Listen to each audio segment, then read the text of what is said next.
কোরআনে কারিমের তাফসীর শুরু করার আগে সাংবাদিকদের জন্য আমি এই কথাগুলি বললাম, যেহেতু রাত বেশি হলে তারা কথাগুলি পত্রিকায় দিতে পারবে না, সেই জন্য পুরা নিউজ বলার আগে হেডলাইনগুলি জানাই দিলাম। তবে সাংবাদিকদের ব্যাপারে আমার একটু কথা আছে।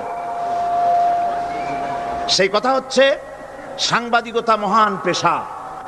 সব সময় আমরা সম্বোধন করি সাংবাদিক বন্ধুগণ, আমরা জাতির বিবেক তাদেরকে মনে করি, ঠিক কিনা বলেন? এই চট্টগ্রাম তাফসীরুল কোরআন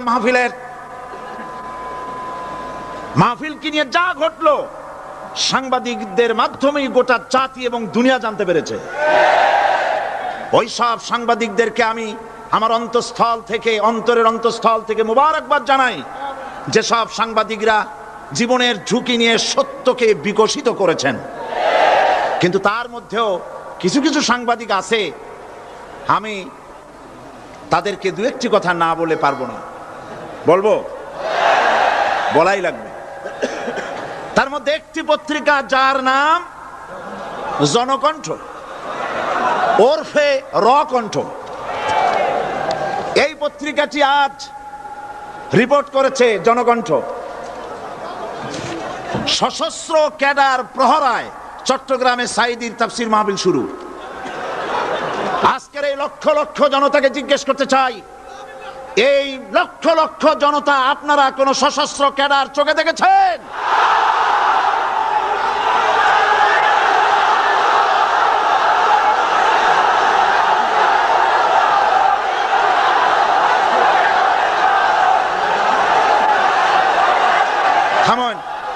থামেন। আমার করুণা হয়, ওই সব লোকের জন্য করুণা হয়।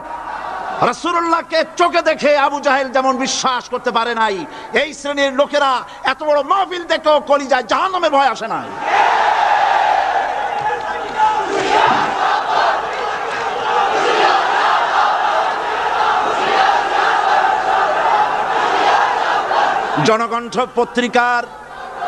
জনকণ্ঠ পত্রিকার সাংবাদিক যদি খুঁজে খুঁজে সশস্ত্র ক্যাডার আপনি এভাবে খুঁজে খুঁজে পান, সাংবাদিকতার চাকরি ছেড়ে পুলিশে চাকরি নিন।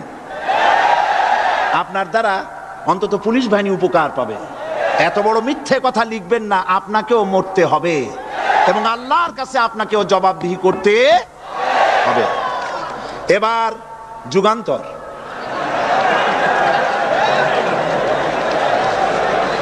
যুগান্তর পত্রিকা নতুন বেরিয়েছে। যুগান্তরকে দেশবাসী বস্তুনিষ্ঠ সংবাদ পরিবেশন করবে বলেই আশা করে। জনকণ্ঠের মতো জঘন্য কণ্ঠে যুগান্তর পরিণত হোক, জাতি তা চায় না। যুগান্তরের রিপোর্টার কি রিপোর্ট করলেন? আপনি লিখেছেন আইকোড, আপনি যা লিখেছেন আমি তা পড়ছি। সাঈদী বলেন, এ সরকারকে জালিম সরকার আখ্যায়িত করে বলেন, আগুন নিয়ে খেলা করবেন না, বেশি বাড়াবাড়ি করলে পিটিয়ে দিল্লিতে পাঠাই দেব। এই লক্ষ জনতা সাক্ষী দেন, সরকারকে পিটাইয়া দিল্লি পাঠাবে এই কথা আমি বলেছি?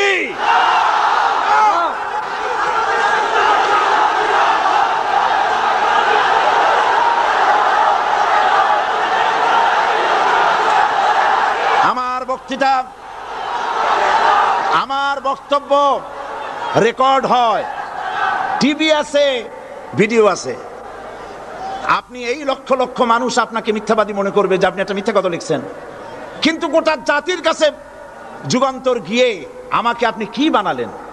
40 বছর এই রাস্তায় কথা বলি, কোরআনের কথা বলি, 40 বছর এই রকমের হালকা কথা, সরকার পিটায় দিল্লি পাঠাবো এই রকমের পোলাপানের মতো কথা যদি আমি বলতাম, তাহলে কি মানুষ আসতো আমার মাহফিলে? এই যুগান্তর পত্রিকা আমার বগুড়ার বক্তৃতাকে বিকৃত করেছে। বগুড়ায় আমি কি বলেছিলাম আজকে সে কথা আপনাদের জানা দরকার। সরকারের সোনার ছেলেরা আমাকে বলেছে আমি স্বাধীনতা বক্তব্য রাখি, স্বাধীনতা বিরোধী বক্তব্য রাখি। বগুড়ায় তার প্রমাণ করেছি। বগুড়া আমি কি বলেছি? বগুড়ায় আমি বক্তব্য রাখতে গিয়ে বললাম, বর্তমান প্রধানমন্ত্রী, আমি যা বলি আমার তা মনে থাকে এবং রেকর্ড আছে, হাজার হাজার মানুষের সামনে বলেছি, কোন পত্রিকা এরকমের বেকায়দা রিপোর্ট করে না যেমন আজকে আপনি করেছেন, পিটাইয়া দিল্লি পাঠাবো। কি আর কেউ করেছে রিপোর্ট? সেখানে আমি বলেছি 4 দলের মহাসমাবেশগুলি দেখে প্রধানমন্ত্রীর মাথা খারাপ হয়ে গেছে। আর মাথা খারাপ হইতেই পারে, যেহেতু ফ্যামিলি অ্যাফেয়ার্স যদি খারাপ থাকে মাথা গরম থাকে। আমি সেখানে বলেছি প্রধানমন্ত্রী তিনি বলেছেন 4 দল একত্রিত হয়ে বাংলাদেশটারে পাকিস্তান বানাবে। দেখছেন না পত্রিকায়? আমি বলেছি দেখেন, একটা দেশের প্রধানমন্ত্রী মিথ্যা কথা বলেন, আমি এই রকমের কথা বলবো না, তবে উনি যা বলেন তা কিন্তু সত্য নয়। মিথ্যাবাদী আমি বলতে পারি না, বলবোই না, তবে যা বলেন তা সত্য নয়। আস্তে করে বলছি। উনি বলছেন দেশটারে পাকিস্তান বানাবে 4 দল। আমি বললাম বিগত 21 বছর যারা দেশ চালাইছে তারাই তো 4 দলের মধ্যে আছে না নাই? পাকিস্তান বানাইছে তারা? আচ্ছা আপনারা বলেন পাকিস্তান কাছে না হিন্দুস্তান কাছে? আমি বলেছি যদি বাংলাদেশকে কেউ পাকিস্তান বানাতে চায় তাহলে সর্বপ্রথম কাশ্মীর পাকিস্তান হতে হবে, তারপরে হিন্দুস্তানকে পাকিস্তান হতে হবে। এটা যেমন সম্ভব নয়, কিয়ামত পর্যন্ত বাংলাদেশ পাকিস্তান হওয়া সম্ভব নয়। আমার এই স্পষ্ট বক্তৃতার হাজারো রেকর্ড আছে বগুড়ায়, কেউ ধরনের বাজে রিপোর্ট করেনি। যুগান্তর লিখেছে, সাইদি বলেছে কাশ্মীর পাকিস্তান হইলেই বাংলাদেশ পাকিস্তান হয়ে যাবে। আমি ওই দিন ঢাকায় এসেই যুগান্তর পত্রিকার চিফ রিপোর্টারকে টেলিফোন করে বলেছি আপনি একটা ভুল রিপোর্ট আপনার সাংবাদিক করেছে বগুড়া থেকে, জাতি বিভ্রান্ত হবে। আমি একটা প্রতিবাদ পাঠালাম, অনুগ্রহ করে আমার প্রতিবাদ ছেপে দিবেন। ওনরা সাংবাদিকতার প্রতি মর্যাদা দিতে গিয়ে আমার এই বক্তব্যটা ছাপেন নাই। তার মানে হলো আমার বিরুদ্ধে যদি কেউ কথা বলে হুবহু ছাপা হবে, আর আমি যদি সেলফ ডিফেন্স নিতে চাই বস্তুনিষ্ঠভাবে আমাকে কভারেজ দেওয়া হবে না। এটাই হলো তাদের সবচাইতে আমার প্রতি ক্ষোভ। এবং তারা চায় আমাকে জনগণ থেকে বিচ্ছিন্ন করতে, কিন্তু জনগণ থেকে আমাকে বিচ্ছিন্ন করা যাবে না। কারণ আমার আকর্ষণে মানুষ আসে না, আকর্ষণ হলো আল্লাহর কোরআন। জনগণকে বিচ্ছিন্ন করা যাবে না। আমি তাফসীরের আগে যুগান্তর পত্রিকার সাংবাদিককে অনুরোধ করব, আপনি অনুগ্রহ করে আপনি এই সংশোধনটি মেহেরবানি করে পাঠিয়ে দিন যে গতকাল যে কথা বলা হয়েছিল যে সরকারকে লাঠি দিয়ে পিটাইয়া দিল্লি পাঠায় দেবো, এই কথা যে এটা আমি ভুল লিখেছি। মানুষ ভুল স্বীকার করলে কোনো অপরাধ নাই, অন্যায় নাই।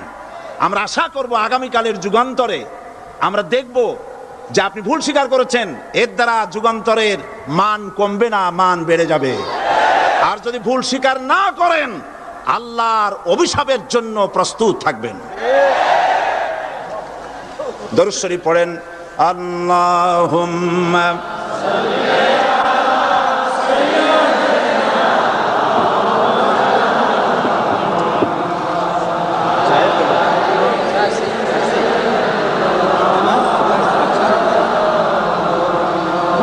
আল্লাহুম্মা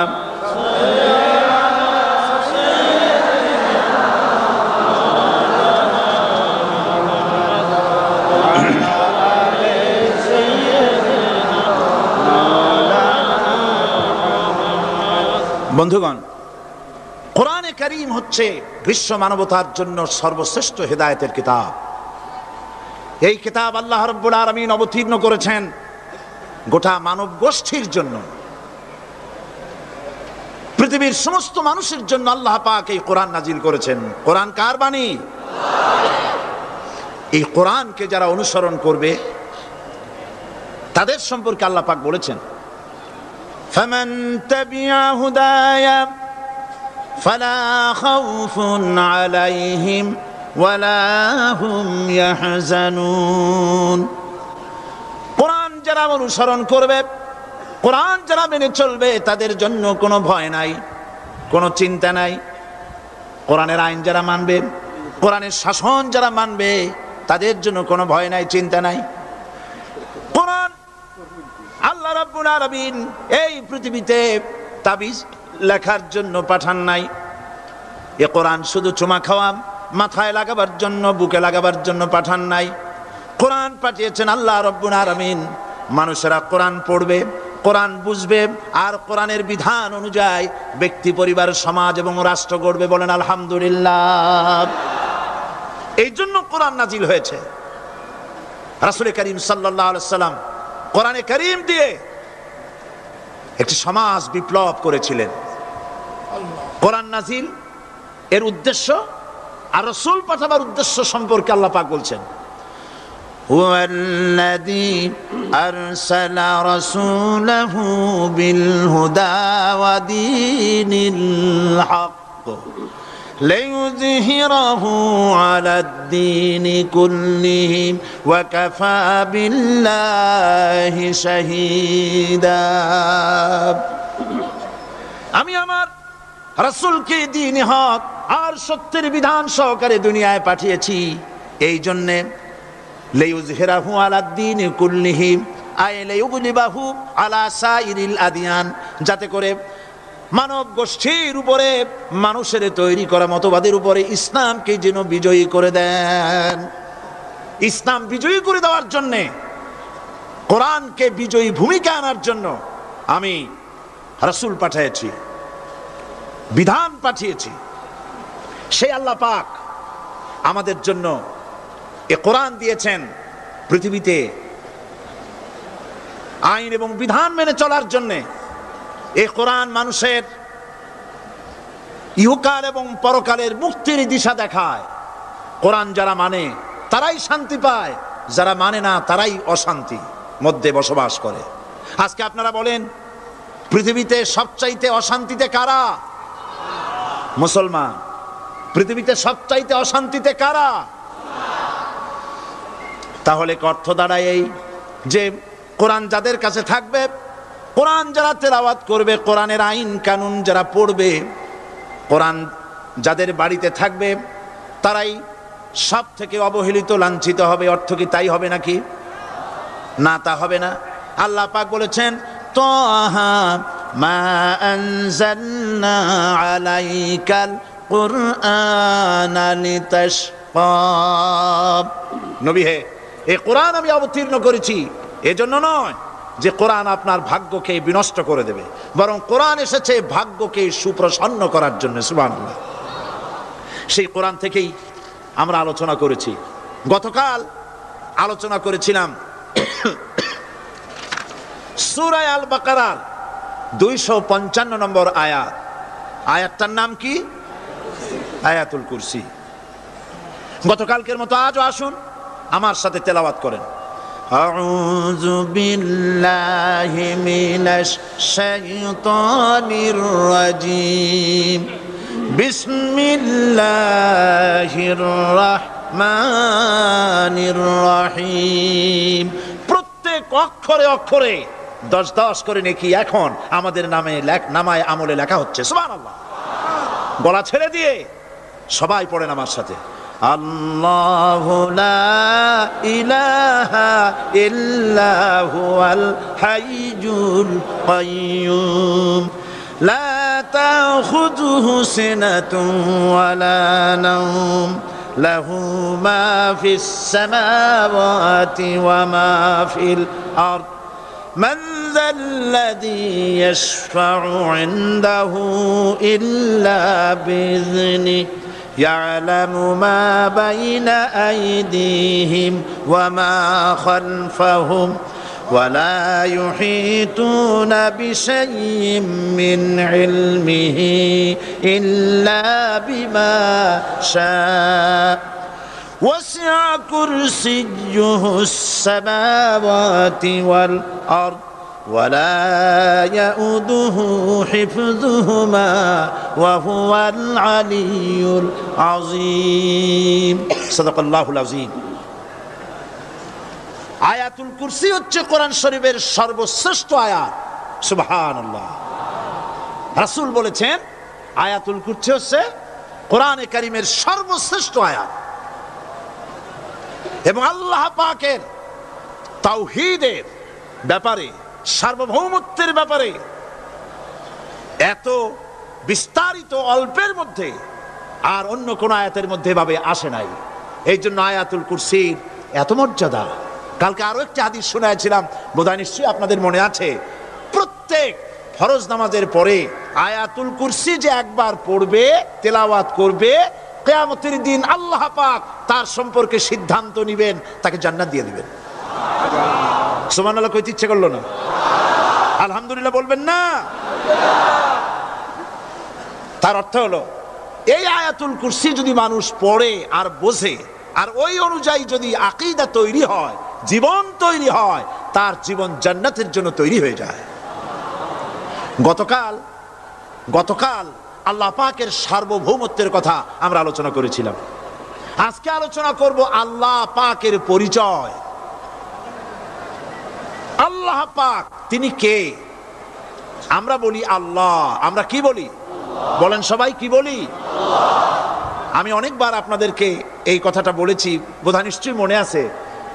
আল্লাহ এই উচ্চারণটা আমাদের অনেকের হয় না, কেউ বলে না আল্লাহ। আল্লাহ পাকের উচ্চারণটা হচ্ছে, আল্লাহ পাকের নামের উচ্চারণ হচ্ছে আল্লাহ। মুখটা একটু গোল হয়ে যাবে, বলেন আল্লাহ আল্লাহ সুবহানাল্লাহ। পৃথিবীতে বিভিন্ন জাতি তার স্রষ্টাকে, তারা যাকে স্রষ্টা মনে করে, বিভিন্ন নামে ডাকে। কেউ বলে ভগবান, কেউ বলে ঈশ্বর, কেউ বলে পরমেশ্বর, কেউ বলে বিধাতা, কেউ বলে গড। বিভিন্ন নামে লোকেরা এভাবে ডাকে। তো ভগবান বললে তার প্রতিশব্দে স্ত্রীলিঙ্গে কি আসে? বলেন ভগবতী। ঈশ্বর বললে স্ত্রীলিঙ্গে কি আসে? ঈশ্বরী।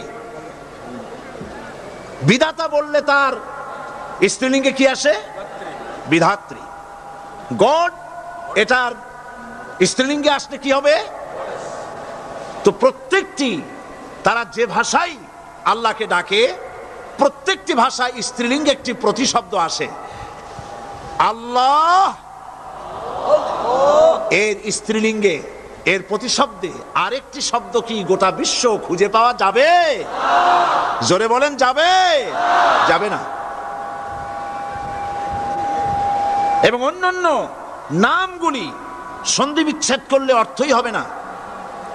গড এটাকে যদি উল্টায়া বলা হয় তাহলে কি হয়ে যাবে? এবার দেখুন, আল্লাহ এই নাম, আল্লাহর পরিচয় কি? যদি বলা হয় যে আল্লাহর পরিচয় কি, শুধু আল্লাহ দিয়ে আল্লাহকে চেনা যাবে, আল্লাহকে চেনা যাবে। আল্লাহ রাব্বুল আলামিন বলছেন, আল্লাহু লা ইলাহা ইল্লা হুয়াল হাইয়ুল কাইয়্যুম। আল্লাহ হচ্ছেন তিনি যিনি ছাড়া কোনো ইলাহ নাই, মাবুদ নাই, উপাস্য নাই। সুবহানাল্লাহ। এখন আল্লাহর যদি প্রথম একটা অক্ষর আলিফ ছেড়ে দেওয়া হয় তাহলে থাকবে কি? লিল্লাহ। এই লিল্লাহ দিয়েও কেউ যদি আল্লাহর পরিচয় পেতে চায় তাহলে পেয়ে যাবে। আল্লাহ রাব্বুল আলামিন কোরআনে কারীমের ভিতরে শুধু লিল্লাহ দিয়েও আল্লাহকে চেনার ব্যবস্থা করেছেন। লিল্লাহি মা ফিস সামাওয়াতি ওয়া মা ফিল আরদ। আকাশ এবং জমিনের সার্বভৌমত্বের একচ্ছত্র মালিকানা কার? আল্লাহ পাকের। এখন লিল্লাহ থেকে একটা লাম ছেড়ে দেন, কি থাকবে? লাহু। এই লাহু দিয়েও আল্লাহর পরিচয় পাওয়া যাবে, যাবে না? কোরআন বলছে, লাহু মাকালিদুস সামাওয়াতি ওয়াল আরদি ইউবসিতুর রিজকা লিমান ইয়াশা। আকাশ এবং জমিনের রিজকের চাবিকাঠি আল্লাহ পাকের কাছে, যারে খুশি তিনি পর্যাপ্ত রিজেক তিনি দান করেন। সুবহানাল্লাহ। এবার লাহুর লাম ছেড়ে দেন, থাকবে কি? একটা অক্ষর। এই একটি অক্ষর দিয়ে আল্লাহ পাকে চেনা যাবে। ইন্নাহু হুয়াল গফুরুর রহিম। তিনি হচ্ছেন মহা ক্ষমাশীল, দয়াবান। আল্লাহর পরিচয় আল্লাহকে দিয়েই জানা যায়। আল্লাহর পরিচয় হচ্ছে তিনি এই আকাশ সৃষ্টি করেছেন, এই জমিন সৃষ্টি করেছেন, মানব গোষ্ঠীকে সৃষ্টি করেছেন। আকাশের স্রষ্টাকে, জমিনের স্রষ্টাকে, মানুষের স্রষ্টাকে আল্লাহ পাক। দেখুন, আল্লাহ পাক আকাশের স্রষ্টা, জমিনের স্রষ্টা, মানুষের স্রষ্টা, এই কথাকে ভুলিয়ে দেওয়ার জন্যে, এই কথাটিকে ভুলিয়ে দেওয়ার জন্য আল্লাহকে অস্বীকার করছে এক শ্রেণীর লোকেরা। তারা বলছে দেয়ার ইজ নো গড, স্রষ্টা বলতে কেউ নাই, আনসিন ইজ নাথিং। মাশাআল্লাহ, আমাদের মঞ্চে এই চট্টগ্রামের গৌরব বিএনপির কেন্দ্রীয় নেতা জনাব সালাউদ্দিন কাদের চৌধুরী সাহেব এসেছেন, আলহামদুলিল্লাহ। আল্লাহ পাক সকলকে কোরআন বোঝার তৌফিক দান করুন, বলি আমিন। আল্লাহ পাক কোরআনকে বোঝার জন্য, আল্লাহকে চেনার জন্য ব্যবস্থা করেছেন। ওরা বলছে কি আনসিন ইজ নাথিং, যা দেখা যায় না সেটা কিছুই না, সেটা বিশ্বাস করি না। তো আল্লাহর যখন রং নাই, গন্ধ নাই, তাকে বিশ্বাস করি কেমনে? বলে নাউজুবিল্লাহি মিন যালিক। আরে ভাই, তোমরা তো এমন বহু জিনিস আছে যা না দেখে বিশ্বাস করো। আপনারা কি বাতাস দেখেছেন? বিশ্বাস করেন কিনা? বিশ্বাস করেন কিনা? আপনারা কি ইথার দেখেছেন? বিশ্বাস করেন কিনা? ফুলের গন্ধ দেখেছেন, কিন্তু বিশ্বাস করেন কিনা? মাধ্যাকর্ষণ শক্তি, ল অফ গ্রাভিটেশন আপনারা চোখে দেখেছেন? বিশ্বাস করেন কিনা? অনেক জিনিস এমন আছে যা আমরা চোখে দেখি না, কিন্তু বিশ্বাস করি। হযরত ইমাম আবু হানিফা রাহমাতুল্লাহ আলাইহির সাথে এক নাস্তিকের বহস হবে। স্থান এবং তারিখ নির্ধারণ করা হলো। ইমাম সাহেব দেরি করে আসলেন। নাস্তিক বলছে, আমি আপনার সঙ্গে কোনো বিতর্কে যেতে চাই না, কারণ আপনি ওয়াদা রক্ষা করতে পারেন নাই, নির্ধারিত সময় অন্তত 3 ঘন্টা পরে এসেছেন। তিনি বললেন, আমি কেন দেরি করলাম সেটা তো তুমি জিজ্ঞেস করবে। আচ্ছা বলেন কেন দেরি করেছেন? তিনি বললেন, দেখো, এই জায়গায় আসার পথে একটা নদী বেঁধেছিল, তো আমি আসবো কি করে? আমার কাছে পারাপারের কোনো বন্দোবস্ত ছিল না। এক পর্যায়ে হতাশ হয়ে গেলাম, আমার বোধহয় যাওয়াই হবে না। শেষ পর্যন্ত আমি দেখতে পেলাম হঠাৎ করে আমার পাশে একটা ফলের বীজ পড়লো, তা দিয়ে একটা গাছ অঙ্কুরিত হলো। দেখি না তা গাছটা একটা ময়ূর হয়ে পরিণত হয়ে গেল। কই থেকে একটা করাতে সে গাছটা কেটে ফেলে দিল। ফটাফট কতগুলি তক্তা বেরিয়ে আসলো, কোথার থেকে একটা হাতুড়ি আর কতগুলি লোহা এসে ঠাস ঠাস করে বাড়ি লেগে একটা কিস্তি তৈরি হয়ে গেল। কিস্তিটার ধাপায় পড়লো নদীতে, আমি লাফ দিয়ে উঠলাম, তাই পার হয়ে আসতে যা দেরি হলো। নাস্তিক বলছে, আপনার সাথে আমি জানছিলাম যে আপনি অত্যন্ত বুদ্ধিমান মানুষ, কিন্তু যে ঘটনা শুনাইলেন আপনার স্ক্রু একটাও টাইট আছে বলে মনে হয় না, আপনার সাথে আর কোনো বহস নয়। তিনি বললেন, কেন? কয় বহস না, আপনি বলছেন যে এইরকম একটা গাছ চারা হয়ে গেল, সাথে সাথে বিনা মিস্ত্রিতে গাছটা কাটলো, তারপর এটা দিয়ে তক্তা হলো, লোহা আসলো, হাতুড়ি হইলো, বিনা মিস্ত্রিতে কিস্তি তৈরি হয়ে গেল, নৌকা এটা পড়লো নদীতে, আর বিনা মাঝিতে আপনি পার হয়ে আসলেন। এটা কি আদৌ সম্ভব? ইমাম আবু হানিফা রাহমাতুল্লাহ আলাইহি বলছেন, তোমার সাথে আমি কোনো কিতাব দিয়ে ঝগড়া করব না, কোনো কিতাব দিয়ে আমি তোমার সাথে বহস করব না। এই একটি দৃষ্টান্ত তোমার জন্য যথেষ্ট। একটা মিস্ত্রি ছাড়া যদি একটা কিস্তি তৈরি না হতে পারে, একটা গাছ কেটে তক্তা যদি না হতে পারে, এই বিশাল আকাশ, এই বিশাল জমিন, আর তোমার মতো এরকম একটা সুন্দর মানুষ বিনা মিস্ত্রিতে, বিনা স্রষ্টায় তৈরি হলো কেমনে? এক কথায় নাস্তিক বলছে, আমার জীবনের ভুল ধরা পড়লো। নাস্তিক বলছে, জীবনের ভুল ধরা পড়েছে, আমি মুসলমান হয়ে গেলাম। লা ইলাহা ইল্লাল্লাহু মুহাম্মাদুর রাসূলুল্লাহ। জোরে পড়েন, লা ইলাহা লা ইলাহা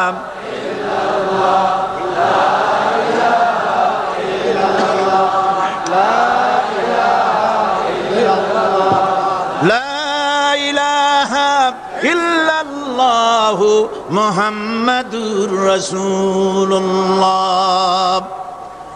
প্রিয় কোরআন পাগল ভাই সব, মাহফিল কর্তৃপক্ষ আমাকে স্লিপ দিয়েছে, প্রচন্ড চাপ সৃষ্টি হয়েছে চতুর্দিকে রাস্তায়, মানুষ বসার জায়গা পাচ্ছে না, দাঁড়াবারও জায়গা নাই। আমরা তো এই মাঠ টেনে লম্বা করতে পারবো না, তবে আপনারা একটু চেপে বসলে বোধহয় ভালো হয়। আপনারা কি রাগ করবেন নাকি? তাহলে বসা অবস্থায় দাঁড়াবেন না মোটেই? বসা অবস্থায় সামনের দিকে একটু এগিয়ে আসা যায় কিনা? তাহলে তাই করুন, দাঁড়াবেন না কেউ, বসা অবস্থায় সামনে চাপেন, আর দাঁড়ানো ভাইরা সুযোগ গ্রহণ করেন। জোরে সোরে জিকির করেন সুবহানাল্লাহ ওয়ালহামদুলিল্লাহ লা ইলাহা ইল্লাল্লাহ, সুবহানাল্লাহ ওয়ালহামদুলিল্লাহ লা ইলাহা ইল্লাল্লাহ। আরো জোরে পড়েন সুবহানাল্লাহ ওয়ালহামদুলিল্লাহ লা ইলাহা ইল্লাল্লাহ, সুবহানাল্লাহ ওয়ালহামদুলিল্লাহ লা ইলাহা লা ইলাহা ইল্লাল্লাহু মুহাম্মাদুর রাসূলুল্লাহ। আমি দাঁড়াতে বলি নাই, মেহেরবানি করে বসুন, কান মন দিয়ে আল্লাহর পরিচয় শুনুন। কেবলমাত্র হতভাগা কপাল পোড়া যারা, তারাই নাস্তিক হতে পারে, ঠিক কিনা? আমি মনে করি না এই মাহফিলে কোনো নাস্তিক আসছে। আমি বিশ্বাস করি সকলে আল্লাহরে বিশ্বাস করে, কোন আলহামদুলিল্লাহ। কিন্তু কপাল পোড়ারা তারা বলে আল্লাহ নাই। এই ধরনের এক কপাল পোড়া ঢাকা বিশ্ববিদ্যালয় ছিল, মরছে। তার মৃত্যুতে দেশের প্রধানমন্ত্রী বলেছেন জাতির অপূরণীয় ক্ষতি হলো। আমি বললাম অপূরণীয় ক্ষতি হয় নাই, শয়তানটা কমছে। সে মরার আগে বলেছে কি জানেন? মরার আগে বলেছে আমার লাশ গোসল হবে না, দাফন হবে না। এইটারে মরার পরে তোমরা মেডিকেল কলেজে দিয়ে দিবা, তারা আমারে কাটাছেড়া করিয়া অপারেশন শিখবে। বেচারা বুঝতে পারছে যে মরার পর তার অবস্থাটা কি হবে, তো এদিক দিয়ে কাটাছেড়া করে যদি শেষ করে দেয় সেই ভালো, কবরে না যায়। তাকে রাখা হলো বারডেমের ডিপ ফ্রিজের ভেতরে। কদিন পরে তার অন্তিম ইচ্ছে অনুযায়ী মেডিকেল কলেজে পাঠানো হলো। ছাত্র শিক্ষকরা যখনই শুনেছে যে ওই লাশ আসতেছে, তারা রাস্তায় দাঁড়ায় বলছে আল্লাহর রাস্তায় মাপ চাই, এটার এদিকে আনবেন না। কারণ জীবনে বাইসে থাকতে যে আল্লাহরে স্বীকার করে নাই, ওরে অপারেশন করে যা শেখবো এতে রুগী শুধুই মরবে, বাঁচবে না কেউ। এরপরে সলিমুল্লাহ মেডিকেল কলেজে নেওয়া হলো, তারাও একই কথা বললো। শেষ পর্যন্ত নিয়ে ডিপ ফ্রিজে রাখছে, এখন কোথায় আছে আমি জানি না। এখন লাশের অবস্থা এই হয়েছে যে রাস্তায় যদি ফালায় দেয় কুত্তাও খাবে না, কারণ এত বাসি লাশ। আমার দেশের কুত্তা এত অভদ্র না যে এত বসা লাশ খাবে। আল্লাহকে অমান্য করলে পরে, অস্বীকার করলে পরে আল্লাহ পাক এইভাবে শাস্তি দেন। আর এগুলোর নাম হলো বুদ্ধিজীবী। এগুলোর নাম কি? বুদ্ধিজীবী। আর বুদ্ধিজীবী এটা হচ্ছে জীবী। জীবী মানে কি? পেশা। মৎস্য বিক্রি করে যারা জীবিকা উপার্জন করে তাদের কি বলে? যারা চিকিৎসা শাস্ত্র এই দিয়ে যারা জীবিকা নির্বাহ করে তাদেরকে কি বলা হয়? যারা আইন ব্যবসা করে, আইন ব্যবসা করে জীবিকা নির্বাহ করে তাদের কি বলা হয়? যারা কৃষি পণ্য উৎপাদন করে জীবিকা নির্বাহ করে তাদেরকে কি বলে? আর যারা বুদ্ধি বিক্রি করে ভারতের পা চাটা গোলামি করে তাদের কি বলে? এই কোরআন শরীফে কিন্তু কোথাও বুদ্ধির কথা নাই, সব আছে জ্ঞানের কথা। কোরআন শরীফে কি আছে? কোথাও বুদ্ধির কথা নাই, সব জায়গায় জ্ঞানের কথা। কোরআন শরীফে কি কথা আছে হে আল্লাহ তুমি আমার বুদ্ধি বাড়ায় দাও? আছে?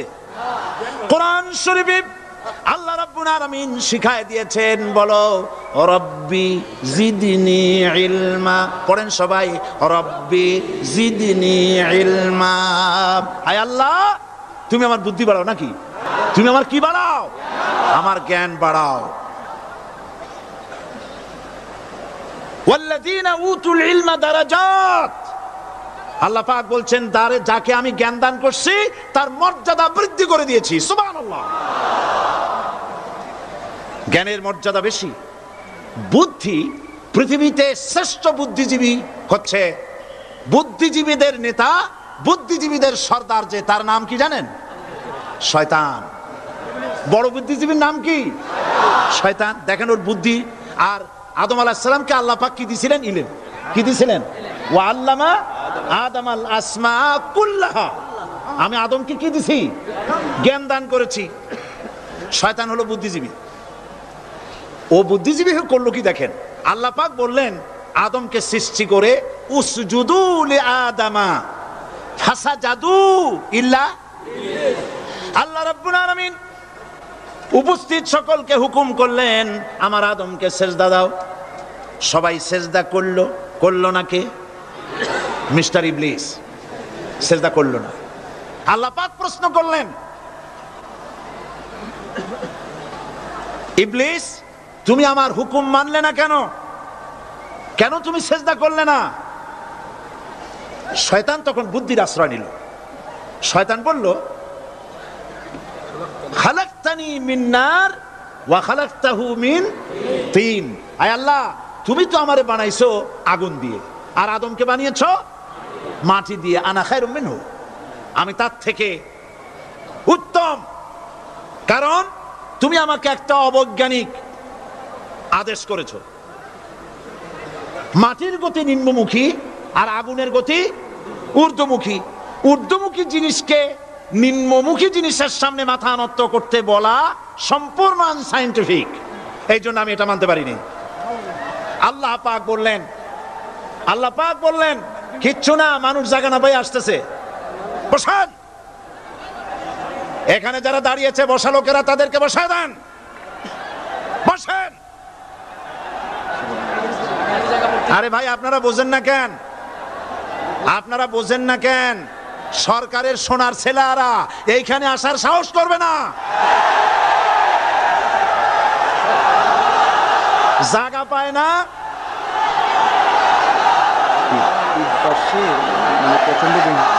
করবো কি আমি? কিছু করেন না, বসেন, থামেন।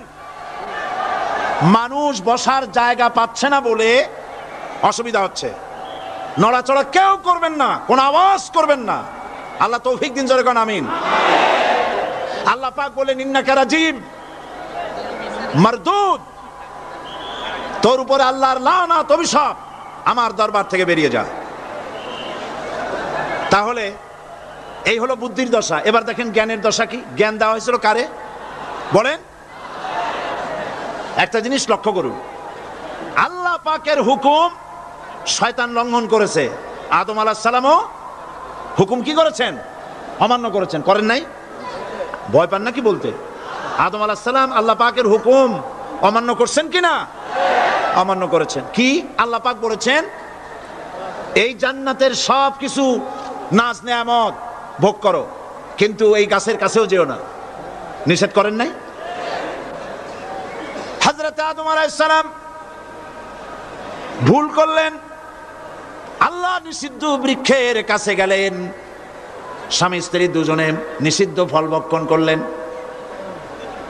এরপরে হযরত আদম আলাইহিস সালাম মহা চিন্তার ভিতরে পড়ে গেলেন, কি সর্বনাশ করলাম। এখন যদি আল্লাহ যদি আমারে প্রশ্ন করেন আমার হুকুম কেন অমান্য করলে, তাহলে আমি কি জবাব দেব? আদম আলাইহিস সালামের কাছে জবাব ছিল না? জবাব। তিনি যদি বুদ্ধির আশ্রয় গ্রহণ করতেন তাহলে তিনি বলতেন, আল্লাহ পাক যখনই প্রশ্ন করেছিলেন তিনি বলতে পারতেন যে আল্লাহ আমি না হয় একটা ভুল করছি, ঠিক আছে, আমি একটা ভুল করে ফেলেছি, কিন্তু তুমি বলো জান্নাতের এত সব গাছ লাগাইলা যেগুলির ফল খাওয়া যাবে, এমন একটা গাছ কেন তুমি সেখানে লাগাইছো যে গাছের কাছেও যাবে না, ফল খাওয়া যাবে না, এমন একটা বিপদ আমার ভালাই লাগান। তিনি যদি বুদ্ধির আশ্রয় নিতেন তাহলে এরকম কথা বলতে পারতেন। আবুল বাশার, সমস্ত সৃষ্টি জগতের আদি পিতা হযরত আদম আলাইহিস সালামকে আল্লাহ পাক জ্ঞান দান করেছিলেন। তিনি বুদ্ধির আশ্রয় গ্রহণ না করে তিনি জ্ঞান দ্বারা বুঝতে পারলেন সবলকে দুর্বলকে যদি বাঁচতে হয় মহাশক্তিধরের সামনে বিনা শর্তে মাথা নিচু করে দিতে হয়, আর্গুমেন্ট করা যায় না। সত্য সত্যি আল্লাহ প্রশ্ন করলেন, আদম আমার হুকুমটা ভাঙলা কেন? হযরত আদম আলাইহিস সালাম কোনো আর্গুমেন্ট পেশ না করে তিনি বিনয়ের সাথে কেঁদে কেঁদে বললেন, রব্বানা যালামনা আনফুসানা ওয়া ইন লাম তাগফির লানা ওয়া তারহামনা লানাকুনান্না মিনাল খাসিরিন। সবাই পড়েন, রব্বানা যালামনা আনফুসানা ওয়া ইন লাম তাগফির লানা ওয়া তারহামনা লানাকুনান্না মিনাল খাসিরিন। হায় আল্লাহ পাক, আমি আমার নফসের উপরে জুলম করেছি, অত্যাচার করেছি, তুমি যদি আমাকে ক্ষমা না করো, দেখেন জ্ঞান কত, তুমি যদি আমাকে ক্ষমা না করো আর আমার প্রতি যদি করুণা না করো, তার মানে হলো শুধু ক্ষমা করলে হবে না, শুধু ক্ষমা করলে হবে না, ক্ষমা করে আমার প্রতি করুণা করে আবার তোমার রহমতের কোলে টেনে নিতে হবে, নইলে পরে লানাকুনান্না মিনাল খাসিরিন, ক্ষতিগ্রস্ত হয়ে যাব। মাফও করবা, করুণাও করবা। সুবহানাল্লাহ ওয়া বিহামদিহি। আল্লাহ পাক দুজনকেই পাঠায় দিলেন। শয়তান আসলো, শয়তান হইয়া আদম আলাইহিস সালাম হলেন, তার ভুল মাফ হয়ে গেল, নবুয়তের মর্যাদা দিয়ে আল্লাহ পাক পৃথিবীতে পাঠায় দিলেন। সুবহানাল্লাহ। সুতরাং কোরআন শরীফে কোথাও বুদ্ধির কথা নাই, জ্ঞানের কথা আছে। আল্লাহ পাক বলছেন, আমি আদম, আমি দাউদ এবং সুলাইমানকে জ্ঞান দান করেছি, ইব্রাহিমকে জ্ঞান দান করেছি। কোরআন শরীফের বহু জায়গায় শুধু জ্ঞানের কথাই বলা হয়েছে। সুবহানাল্লাহ ওয়া বিহামদিহি। সুতরাং বুদ্ধিজীবী, এই বুদ্ধিজীবীরা তারা আসল জ্ঞানটা নাই। আসল জ্ঞান কোনটা বলেন, কোনটা? ডক্টর শহীদুল্লাহ মরহুম, আমি অনেকবার বলেছি তার কথা, আল্লাহ তাকে জান্নাতুল ফেরদাউস নসিব করুন, বলেন আমিন। ডক্টর শহীদুল্লাহ মরহুম বলতেন তার লোকদেরকে যে তোমরা বিদেশ থেকে অনেক ডিগ্রি নামের আগে আনতে পারো, তোমরা পণ্ডিত, একথা আমি স্বীকার করি, কিন্তু কোরআন শরীফের জ্ঞান যদি না থাকে তাহলে পণ্ডিতের আগে আর একটা শব্দ বসবে, মূর্খ পণ্ডিত। কোরআনের জ্ঞান পাণ্ডিত্যকে পরিপূর্ণ করে দেয়, কারণ ওয়ামা উতীতুম মিনাল ইলমি ইল্লা কালিলা। সুবহানাল্লাহ। আল্লাহ পাক বলছেন তোমাদেরকে সামান্যতম জ্ঞান দান করেছি। কতটুকুন জ্ঞান? কতটুকুন? সামান্যতম জ্ঞান দান করেছি। ইল্লা কালিল বলা হয় নাই, কালিলা, সামান্যতম। তমর অর্থ যারা বোঝেন তারা নিশ্চয়ই বুঝতে পারেন তমটা কি। সামান্যতম, সামান্যের সামান্যের কত কত সামান্যতম তা আল্লাহ পাক ভালো জানেন। এই জন্য আমি বলি, এই যে আল্লাহ সামান্যতম জ্ঞান আমাদের দিলেন, সুবহানাল্লাহ, এই সামান্যতম জ্ঞান যদি এইরকম হয়, গোটা পৃথিবীটা এখন নজরুল ইসলাম আমাদের জাতীয় কবি, আল্লাহ তারেও বেহেশত দান করুন, কোন আলহামদুলিল্লাহ, জোরে বলেন আমিন। নজরুল ইসলামও কবি, আর আমাদের দেশেও সরকারের ঘোষিত কবি, প্রধান কবি। একজন জাতীয় কবি, তিনি বলছেন, মসজিদেরই পাশে আমার কবর দিও ভাই, যেন সকাল সন্ধে মুয়াজ্জিনের আজান শুনতে পায়। জাতীয় কবি। আর এই সরকারের দৃষ্টিতে প্রধান কবি যিনি, তিনি বলছেন, ফজরের আজান যখন শুনি মনে হয় বেশ্যা তার খরিদ্দার ডাকতেছে।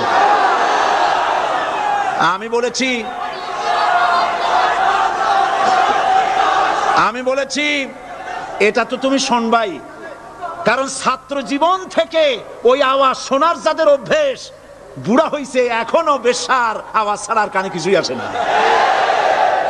নাউজুবিল্লাহ, নাউজুবিল্লাহ, আল্লাহর লানত। বন্ধুগণ, মানুষ নাস্তিক হয় কখন? যখন তার কাছে আসল জ্ঞান থাকে না। কোরআন হচ্ছে আসল জ্ঞান। কাজী নজরুল ইসলাম বলেছেন, আজ থেকে কত বছর আগে, বিশ্ব নিখিল দেখবো আমি আপন হাতের মুঠায় পুরে। আজকে পৃথিবী আপনার মুঠায় আসছে না? উনি দেখে যান নাই, কিন্তু আসছে কিনা? আজকের পৃথিবীর নাম হয়েছে গ্লোবাল ভিলেজ। গোটা পৃথিবী এখন একটা পল্লী। আমেরিকার নির্বাচনের ফলাফল আমরা এখানে বসে দেখতেছি, দেখতেছেন কিনা? আমেরিকা একটা প্যাঁচ লাগিয়ে গেছে না? কালকে বলছি, আমেরিকায় তো এরকমের বাংলাদেশি প্যাঁচ লাগা উচিত ছিল না, কিন্তু প্যাঁচটা লাগলো কেন? আমার মনে হয় যে আমাদের দেশের সরকার প্রধান বারবার যাওয়াতে এই রোগ ওখানেও সংক্রামিত হয়েছে।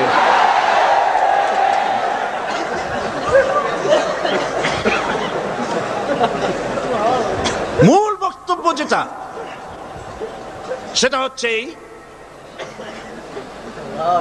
পৃথিবী এখন গ্লোবাল ভিলেজ, হাতের মুঠায় চলে আসছে। সারা দুনিয়ার খবর মুহূর্তের ভিতরে পাচ্ছেন, কম্পিউটারের ভেতরে আপনি বাজারঘাট করতে পারছেন। আপনার বাড়িতে কম্পিউটার টিপে, আমি এবার লন্ডন থেকে যখন আসতেছিলাম, এনসাইক্লোপিডিয়া ব্রিটানিকা 2000 সালের বইটা আনতে চাইলাম। তোরা বললো আপনি এটা নেবেন কেমনে, এ তো প্রায় 2 মণ ওজন হয়ে যাবে, এত ভাড়া দেবেন কেমনে প্লেনের? এটা 28 খণ্ড, 2 মণ ওজন হবে, দামও হবে জনমের মতো। তাই বললাম তাহলে আমি নেবো কেমনে? কই যে ডিস্ক নিয়ে যান, কম্পিউটার ডিস্ক। মারাত্মক কথা, সেটা কেমনে? ওরা আমাকে একটা কিনে দিয়ে দিল, এতটুকুন একটা ডিস্ক। এটা ঢুকাই দিলে 2 মণ 28 খণ্ড ওটার মধ্যে ঢুকে গেছে। কি আজীব তামাশা! আপনার কম্পিউটার কে নাকি প্রশ্ন করেছিল যে বর্তমান যুগ তো কম্পিউটারের যুগ, ভবিষ্যতের যুগ কি হবে? যে জবাবে বলেছে ভবিষ্যৎ হবে বেশি কম্পিউটারের যুগ। গোটা দুনিয়া মানুষের মাথার মধ্যে আল্লাহ ঢুকাই দিচ্ছেন, সুবহানাল্লাহ বলবেন না?